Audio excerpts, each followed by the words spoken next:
tenía más de 100 cadáveres en su salón de belleza. Se revela nueva información oficial del caso de Valeria Márquez, luego de que se decidiera investigar más a fondo el lugar donde le habían quitado la vida. El Harfuch descubrió algo que lo dejó frío. Eran toneladas de droga, túneles secretos y lo peor de todo, un auténtico cementerio de cuerpos en descomposición que superaban la cantidad de 100. Pero ¿cómo había sido Valeria capaz de esto? ¿Qué ocultaba realmente esta influencer?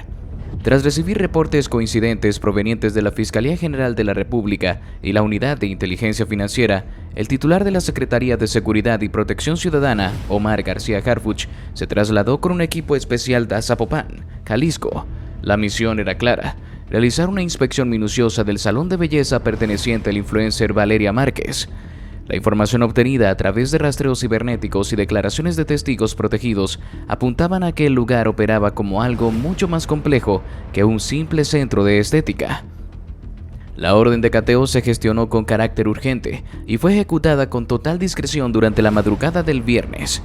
A las 3:14 am, un convoy compuesto por 6 unidades tácticas llegó a las inmediaciones del establecimiento, ubicado en una zona mixta de locales y residencias. El perímetro fue asegurado sin generar alarma en los vecinos. Acompañaban al grupo 2 binomios caninos entrenados en detección de drogas y papel moneda, un indicio claro de que no se trataba de una inspección convencional. Los agentes comenzaron la revisión sistemática del local. Se inspeccionaron muebles, compartimientos, bodegas, incluso electrodomésticos. Todo lucía en orden. El sitio estaba impecable. Una silla vacía bajo un aro de luz, maquillaje desperdigado, señales recientes de una transmisión en vivo. Durante la primera media hora, la falta de hallazgos visibles generaba una tensión creciente entre los elementos de seguridad. Nada sugería una actividad ilícita a simple vista, hasta que uno de los perros detectores comenzó a ladrar con insistencia frente a una puerta trasera semioculta tras un espejo móvil. Aparentemente era un simple almacén de limpieza, pero tenía un cerrojo industrial asegurado desde adentro. Ante la sospecha, Harfuch, que supervisaba el operativo en persona, ordenó su apertura inmediata. Tomó más de 20 minutos vulnerar el sistema de cierre reforzado. Lo que encontraron detrás superó cualquier previsión. La habitación secreta albergaba un verdadero centro logístico del narcotráfico. Más de 2 toneladas de drogas clasificadas y empacadas con precisión quirúrgica. Cocaína, metanfetaminas, fentanilo y pastillas sintéticas organizadas en estanterías, muchas ocultas dentro de cajas con logotipos de productos cosméticos modificados. El lugar no solo funcionaba como almacén, sino como punto de distribución camuflado bajo una fachada estética. Pero el hallazgo más estremecedor no fue el de los estupefacientes. En una sección sellada del mismo espacio, oculta tras paneles térmicos y aislantes, fueron descubiertos los restos de al menos 100 cuerpos, en distintos estados de descomposición. Según fuentes consultadas, muchos de ellos presentaban signos de ejecución y tortura. La hipótesis preliminar sugiere que se trataba de víctimas de ajustes de cuentas ordenados por Víctor N., alias el WR, uno de los líderes más violentos del cártel Jalisco Nueva Generación. Algunos de los cuerpos estaban envueltos en mantas con códigos y etiquetas internas de la organización. El macabro descubrimiento transformó por completo el curso de la investigación. Mientras los peritos acordonaban la escena, Harfuch solicitó una junta de emergencia con su equipo de inteligencia. La narrativa cambió por completo. Esto ya no es solo un caso de una influencer atrapada en el crimen. Estamos hablando de una instalación multifuncional del CJNG, donde se lavaba dinero, se traficaban drogas y se desaparecía gente. Y vamos a llegar hasta el fondo, dijo en declaraciones reservadas. Los documentos hallados reforzaron aún más la gravedad del caso. En un mueble de doble fondo, los agentes encontraron un archivo con hojas de ruta, estados de cuenta, depósitos en efectivo y facturación irregular. Aparecían transferencias millonarias desde cuentas fantasma hacia proveedores internacionales de insumos cosméticos, muchas veces a nombre de personas inexistentes. Todo apuntaba a un esquema meticuloso de lavado de dinero, y en el centro de las transacciones aparecía el nombre de Valeria Márquez. Cruzando los datos con registros federales, se determinó que al menos 8.4 millones de pesos en efectivo habían sido introducidos al sistema financiero a través del negocio de Valeria. Usaban como fachada supuestas promociones, cursos y productos de estética de alta gama. Los fondos, según los analistas, provenían de estructuras asociadas a Ricardo N., alias el WR, conocido operador financiero del CJNG. Pero ¿qué más ocultaba ese salón de belleza? ¿Qué más se escondía bajo esa fachada inocente? Cuando uno de los ingenieros forenses pidió revisar el sistema de ventilación del recinto, lo que parecía una inspección técnica de rutina, se convirtió en el inicio de una de las revelaciones más espeluznantes de la historia criminal reciente del país. El ducto al que hacían seguimiento no coincidía con los planos oficiales del local. Descendía en una diagonal poco común y se perdía tras una pared reforzada que no tenía motivo arquitectónico visible. Fue ahí cuando se ordenó una perforación controlada. Lo que encontraron dejó a todos congelados, una abertura directa hacia un túnel subterráneo, tallado con precisión e iluminado con lámparas LED empotradas. Los primeros agentes que descendieron informaron que el túnel no solo era funcional, sino que parecía estar en un uso reciente. No había humedad, las paredes estaban recubiertas con placas metálicas y el aire era respirable. A unos 20 metros del ingreso, la galería se bifurcaba. Una iba hacia el norte, otra hacia el poniente, y una tercera descendía en espiral. En ese momento, Harfuch, quien continuaba en el sitio dirigiendo personalmente la operación, ordenó la activación de una célula de intervención urbana, compuesta por agentes tácticos, topógrafos forenses y drones de reconocimiento terrestre. Se solicitó además el apoyo de elementos de la Sedena para el posible hallazgo de material de guerra o explosivos. El lugar fue declarado zona crítica, y entonces comenzó el descenso. A 120 metros del punto de origen, en la galería que se dirigía al norte, los agentes descubrieron una primera cámara secundaria, un espacio de unos 30 metros cuadrados con estanterías metálicas que contenían cajas de municiones, chalecos antibalas, fusiles de asalto AR-15, granadas y 4 lanzacohetes RPG. En el centro de la sala, sobre una mesa metálica, se encontraba un mapa de Zapopan, con al menos 11 puntos marcados en rojo. Los sitios incluían un centro comercial, una estación de autobuses, 2 bares en la zona rosa y una bodega industrial al sur de la ciudad. Todos los puntos, según confirmaría después la inteligencia federal, coincidían con reportes de vigilancia y operativos encubiertos, previos vinculados al CJNG. Siguiendo el túnel poniente, a unos 300 metros de distancia, los drones descubrieron una segunda cámara, aún más grande. Esta vez el olor fue la primera advertencia. Un hedor ácido y penetrante, similar al que ya habían enfrentado en el salón de belleza horas antes. Al ingresar, los agentes se encontraron con lo impensable. Otros 47 cuerpos apilados en bolsas térmicas, muchos de ellos con signos de haber sido congelados previamente. Algunos tenían restos de etiquetas en las muñecas, como si hubiesen sido catalogados. En una esquina se encontró una computadora portátil, con acceso activo a una base de datos offline. Las autoridades presumen que los cadáveres eran parte de un sistema de registro interno, utilizado por el cártel para mantener control sobre ejecuciones y desapariciones. A esa altura, la noticia ya había sido filtrada a círculos reducidos del Gabinete de Seguridad Federal. El presidente fue notificado directamente y se solicitó mantener un cerco total informativo hasta completar la fase 1 del reconocimiento subterráneo. La tercera bifurcación del túnel, la que descendía en espiral, resultó ser la más inquietante. A 15 metros de profundidad, desembocaba en lo que aparentaba ser una sala de operaciones clandestina, equipada con equipos de vigilancia, cámaras de circuito cerrado, micrófonos direccionales y servidores de almacenamiento. En el centro del lugar, una silla giratoria con esposas integradas al respaldo sugería que el lugar también había sido usado para interrogatorios. Las paredes estaban insonorizadas con espuma acústica industrial. En los archivos digitales recuperados se hallaron videos de supuestas sesiones de tortura a miembros de células rivales. Pero eso no era todo. Los túneles no solo estaban diseñados para el almacenamiento, la ejecución y la vigilancia. También conectaban con salidas camufladas en diversos puntos estratégicos de la ciudad. Uno de los ramales descubiertos salía por una escotilla en el sótano de una tienda de abarrotes abandonada, a 3 cuadras del hospital civil. Otro llegaba a un taller mecánico con fachada legítima, en donde se encontraron autos modificados con compartimientos ocultos. Otro más desembocaba en una pequeña plaza comercial, justo detrás de una cafetería frecuentada por estudiantes universitarios. En total, hasta el cierre de la jornada, se habían detectado 7 salidas activas de la red de túneles, cada una pensada para facilitar la huida, el contrabando o el intercambio de armamento sin levantar sospechas. Pero ¿por qué una chica como ella habría hecho eso? ¿Por qué meterse en ese mundo tan peligroso? Fuentes de la Fiscalía de la Unidad de Inteligencia Financiera han confirmado que Valeria sufrió un duro colapso económico en los últimos 8 meses antes de ser asesinada. Su cuenta de TikTok, que alguna vez fue su bastión de crecimiento y publicidad, había sido objeto de reportes masivos que terminaron por restringir su visibilidad. Un par de publicaciones polémicas, acusaciones infundadas de contenido inapropiado y una racha de cancelaciones de marcas por presiones externas redujeron drásticamente su alcance. Lo que siguió fue un descenso vertiginoso.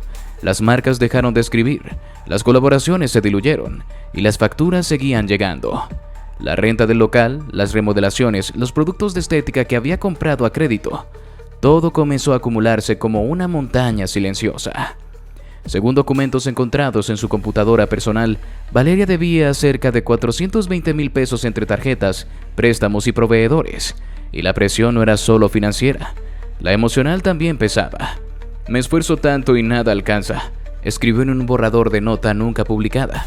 Ya no sé si valgo tanto como la gente cree.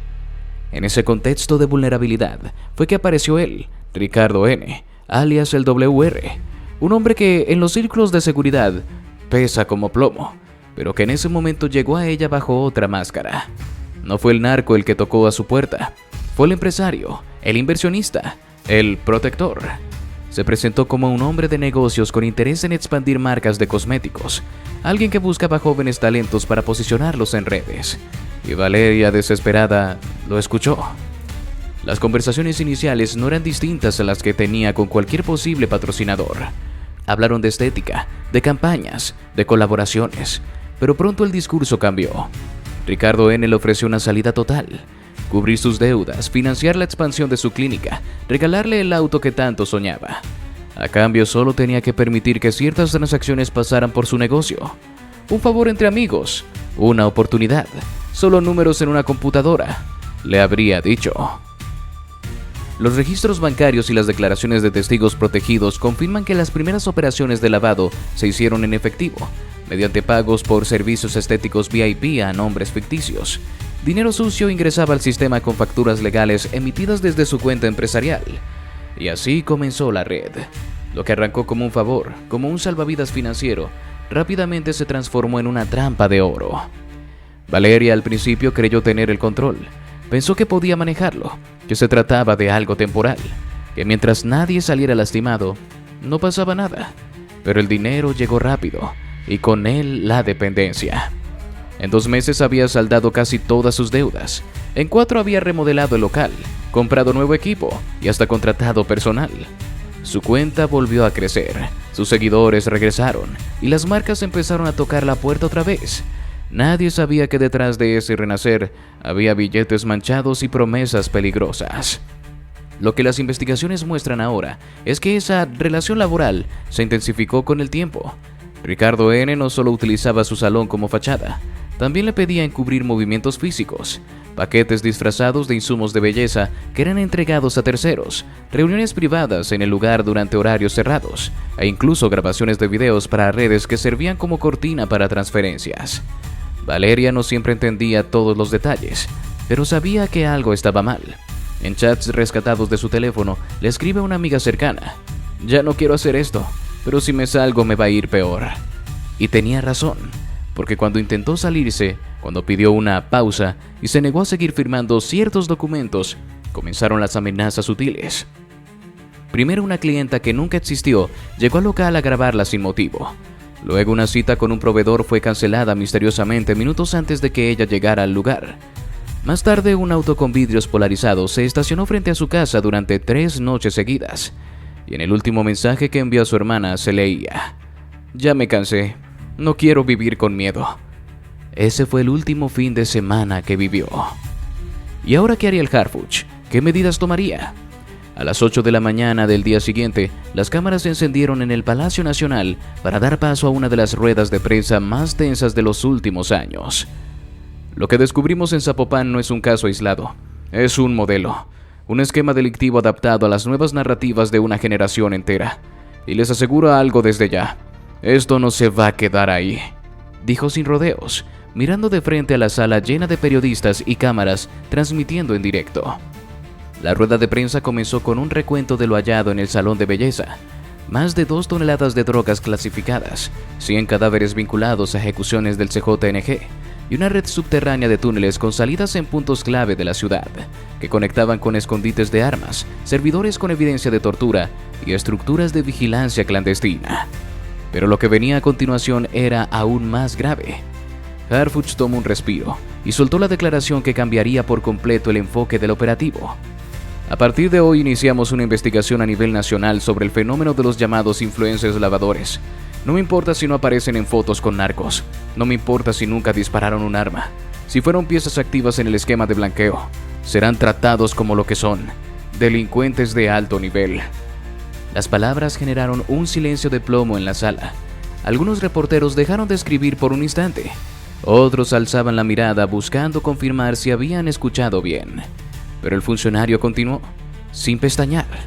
La sociedad no puede seguir normalizando que un joven de 22 años, sin estudios comprobables, sin un negocio real, sin empleados registrados, declare ingresos de 6 cifras al mes vendiendo motivación, productos fantasmas o cursos de emprendimiento sin contenido. Detrás de ese maquillaje digital, lo que hay es un modelo sofisticado de lavado de dinero, de evasión fiscal y en muchos casos de complicidad con el crimen organizado, afirmó con dureza. Según explicó Harfuch, la investigación inicial, a cargo de la Unidad de Inteligencia Financiera, ya había detectado 89 perfiles en redes sociales, con ingresos anuales superiores al $1.000.000 y sin actividad empresarial demostrable. Algunos de estos influencers promovían estilos de vida de lujo, viajes en jet privado, autos de alta gama, relojes exclusivos, mientras registraban domicilios fiscales en casas modestas o sin registros fiscales en absoluto. Otros, en cambio, mantenían una imagen aspiracional humilde, pero con movimientos bancarios que no coincidían con sus colaboraciones públicas. Esto va más allá de la hipocresía digital. Es crimen económico de alto impacto, y como tal tendrá consecuencias legales severas, advirtió. En uno de los momentos más duros de la rueda de prensa, Harfuch fue interpelado por un reportero sobre si la estrategia no era excesiva o si se pretendía criminalizar el emprendimiento juvenil. La respuesta del secretario fue inmediata. Nadie está criminalizando el éxito. Estamos enfrentando estructuras que lavan millones usando la cara de personas jóvenes, populares y aparentemente inocentes. Si esas personas prestan sus nombres, sus negocios o sus cuentas, son corresponsables. Y les repito, si solo fueron lavadoras, eso no los salva. Se les puede imputar delincuencia organizada, asociación delictuosa, operaciones con recursos de procedencia ilícita y en algunos casos hasta encubrimiento de homicidio. Y la pena no será menor que la de los narcos a los que protegieron. El funcionario reveló que se creará una unidad especial de rastreo financiero digital que operará bajo la supervisión conjunta del SAT, la UIF y la SSPC. Esta unidad tendrá acceso a plataformas de redes sociales para monitorear perfiles con flujos económicos sospechosos. También se abrirá un canal anónimo de denuncia ciudadana para reportar figuras públicas virtuales que no puedan justificar sus ingresos. En palabras de Harfuch, vamos a comparar lo que dicen que venden con lo que realmente entra a sus cuentas. Y si no cuadra, los vamos a buscar. Las reacciones no tardaron en inundar las redes. En menos de una hora, hashtags como narcoinfluencers, Harfuch contra los likes y el crimen tiene filtro se volvieron tendencia nacional. Mientras algunos influencers salían a defenderse públicamente, otros empezaron a borrar contenido, cambiar nombres de cuentas o directamente cerrar perfiles. La UIF confirmó horas más tarde que varios movimientos bancarios inusuales habían sido detectados en las primeras 48 horas posteriores al operativo en Zapopan. Uno de los datos más impactantes de la conferencia fue la mención de una cifra clave. Más de 800 millones de pesos solo en el último año habrían sido blanqueados a través de este modelo de microempresas digitales, estéticas, asesorías falsas y tiendas online que nunca entregaban producto alguno. El esquema era simple. El narco entregaba dinero con efectivo a través de prestanombres. Estos los introducían al sistema mediante facturación simulada, y el influencer recibía una comisión por el uso de su imagen, nombre comercial y cuentas empresariales. Es el crimen disfrazado de emprendimiento, no hay más. Y si creen que porque sonríen frente a una cámara ya están a salvo, se equivocan. Vamos a hacer de este fenómeno un caso ejemplar de persecución penal digital, declaró Harfuch en tono grave.